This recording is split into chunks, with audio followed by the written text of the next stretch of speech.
நமது கலைஞர் தொலைக்காட்சியில் சுதந்திர தின சிறப்பு நிகழ்ச்சிகள்.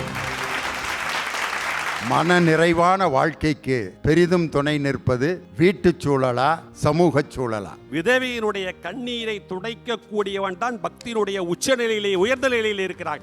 ஏழையினுடைய கண்ணீரை துடைப்பவனும் உயர்ந்த நிலையில் இருக்கிறான். வெறும் விக்கிரகத்தில் மட்டும் கடவுளை பார்ப்பவன் கீழான நிலையில் இருக்கிறான் என்று சுவாமி விவேகானந்தர் சொல்லுகிறார். என்றால் இந்த சமுதாயத்திற்காக நாம் வாழ வேண்டும். அப்படி வாழக்கூடிய வாழ்க்கையைத்தான் அது நிறைவான வாழ்க்கையாக இருக்கும். எனக்கு சமூகம் என்ற களம் தேவைதான். வெளியில இருப்பேன், சம்பாதிப்பேன், ஓடி போயிருவேன். உங்க சமூகம் என்ற கூட்டுக்குள்ளையில் இருந்து விடுதலையாகி நிற்கும் அந்த சிட்டுக்குருவியை போல நானே பாரதி. அதுபோல என் வீடு என்னும் என் கூடுக்குள் அடங்கும் பொழுதுதான் எனக்கு மனது நிறைகிறது. ஆகஸ்ட் 15 காலை 10 மணிக்கு திண்டுக்கல் ஐ லியோனியின் தலைமையில் வைக்கிங் பனியன்ஸ் அண்ட் பிரீவ்ஸ் வழங்கும் சிறப்பு பட்டிமன்றம்.